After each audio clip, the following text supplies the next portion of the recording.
Here in Kent, there are beautiful, beautiful coastal walks and beaches, castles, the home of Churchill, and this house has been sitting here since the 17th century. So welcome, we're delighted to have you. And in a sense, this is an indication of the long-standing bonds that exist between our two countries. I know that you personally have spent lots of time in the United Kingdom, and you know that I've spent lots of time in the US, and I'm very, very fond of the country.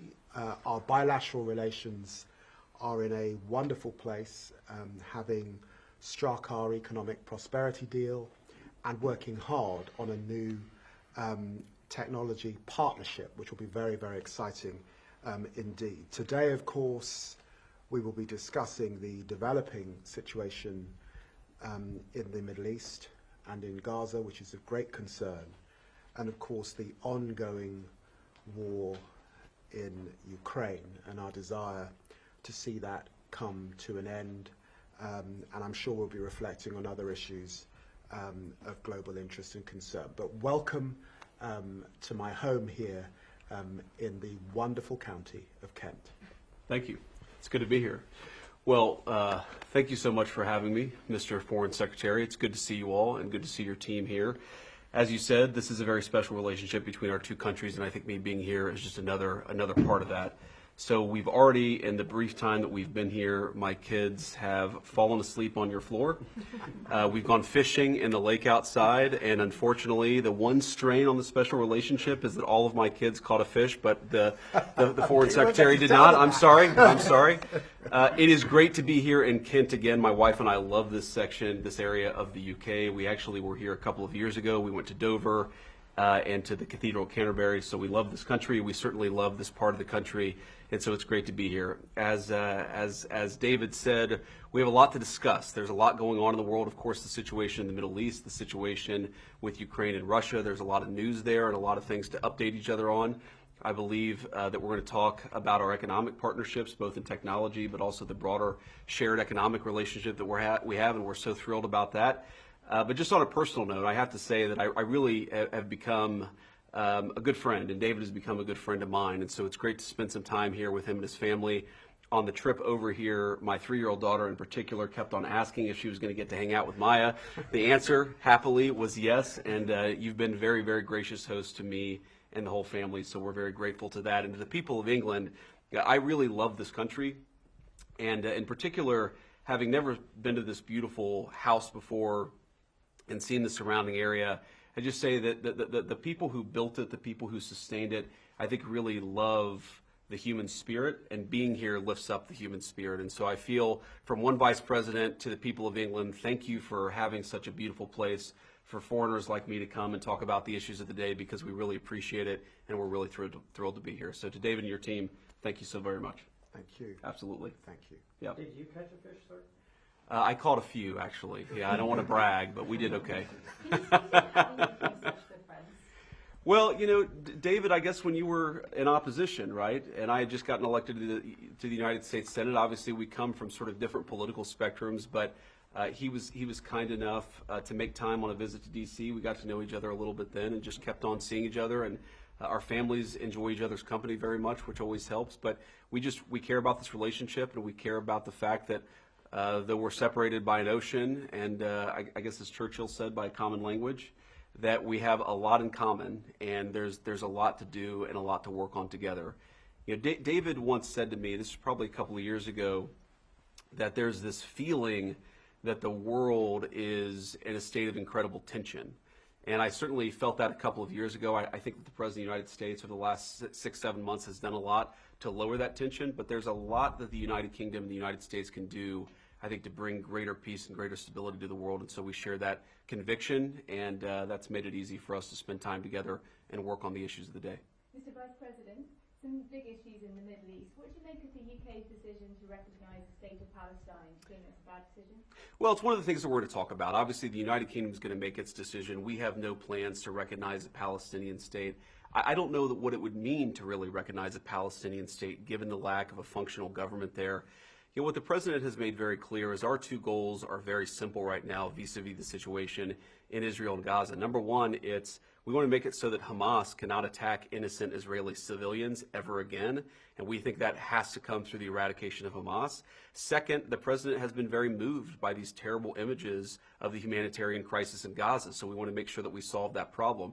I think all of us can work on how to solve that problem. Obviously, it's not an easy problem to solve, or it would have already been dealt with, but we share, I think, that focus and that goal. We may have some disagreements about how exactly to accomplish that goal, and we'll talk about that today. Mr. Vice President, what do you make of President Trump's comments last week about you the likely front runner in the 2020 I don't want to talk about lowly things like politics in this grand house. Come on. Look, I think my view on the politics of 2028 is I'm not really focused even on the election in 2026, much less 1-2 years after that. And if we do a good job for the American people, the politics will take care of itself. So I'm going to try to do a good job for the American people, just as David's trying to do a good job for the people of the UK. Mr. Vice President, was the president given a heads up about Israel's intention to occupy Gaza City? I'm not going to speak to private conversations between the Israeli government and our government. I think the president obviously has been very clear about his goals, about what he wants to accomplish in the Middle East, and he's going to keep on doing that. The president, as you know, speaks to these issues commonly. I'm sure that he'll talk at some point to the media about his response to what's happened or what was announced earlier today in Gaza. But our goals are very clear. We want to make it so that Hamas can't attack innocent people. We want to solve the humanitarian problems in Gaza. We're working incredibly hard, the president and the entire team, to make sure that happens. I mean, we've been in constant negotiations and conversations, even the last 24 hours, about how to get more aid into Gaza, about how to solve that humanitarian problem, and also how to get Hamas to a position where they can't continue to threaten the citizens and the civilians of Israel. So there's a lot of work to do there. There's a lot of common objectives here. There is some, I think, disagreement about how exactly to accomplish those common objectives, but look, it's a tough situation. Of course, we're not going to know exactly how to solve a very complicated problem. As the president has said himself, that people in some ways have been fighting for thousands of years. If it was easy to bring peace to that region of the world, it would have been done already. Mr. Vice President, you've expressed some concerns in the past about free speech in the United Kingdom and Europe more broadly.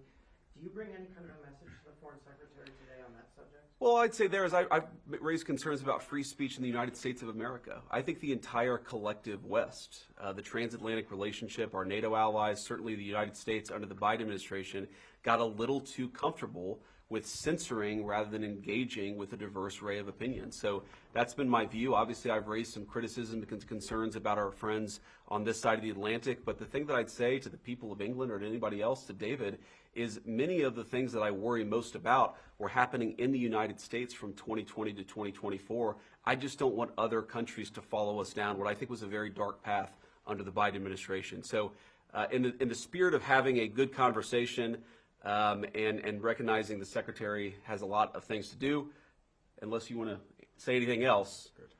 Okay. Thank you all so much. Good to see you all. Thank you. Can I just ask just one more question? If it's the Foreign Secretary, yes. I'm done answering questions.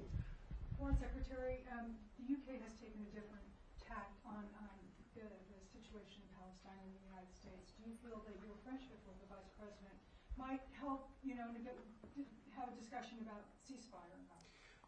You know, Prime Minister Starmer is either meeting or discussing these issues with President Trump on a weekly basis, and I am doing the same with Secretary of State Rubio or Vice President Vance. And the truth is, what we all want to see is a ceasefire. What we all want to see are the hostages come out. And we are hugely concerned by the humanitarian suffering that we're seeing in Gaza particularly. So it is bringing that to an end that we want to see. I am concerned about what is developing in Gaza at this time and the recent decision by the cabinet, and hugely concerned, as I think a lot of Israeli people are, about the impact particularly on the hostages, and we'll be able to discuss these issues in the hours ahead. Thank you. Thank you all. Mr. Lammy, has your friendship led to you all challenging each other on any number of issues? Have you learned anything from each other? We learned a lot. I learned a lot. Absolutely. I learned a lot from him. We enjoy the cut and thrust of politics. The cut and thrust of politics is what excites me, and Look, the truth is, I was blessed to go to Harvard, and I think the Vice President went to a university not quite as good. That's right. Yale, and so we enjoy that political debate and discussion particularly. But, you know, there are areas where there are actually joint concern. We both have a joint concern about outcomes for working people. That is the truth of it. Absolutely. And we have also discussed issues like irregular and illegal migration and how we deal with those issues. So there are commonalities and then there are differences. And that is the joy of living in democracies like ours. That's right. Thank you very much. See you all. Thank you. Thank you, Chris.